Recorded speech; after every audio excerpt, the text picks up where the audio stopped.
একাদশীর দিন পঞ্চশস্যের মধ্যে স্বয়ং পাপ পুরুষ বাস করেন।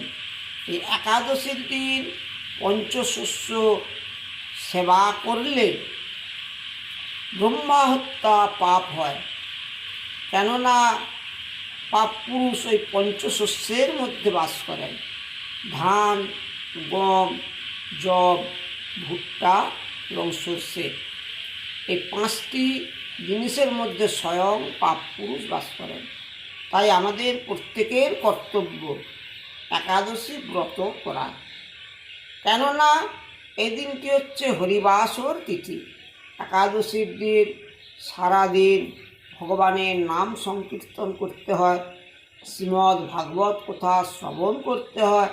এই দিন যত ভগবানের নাম করবে ততই তো ভালো। আমরা তো ভগবানের নাম করব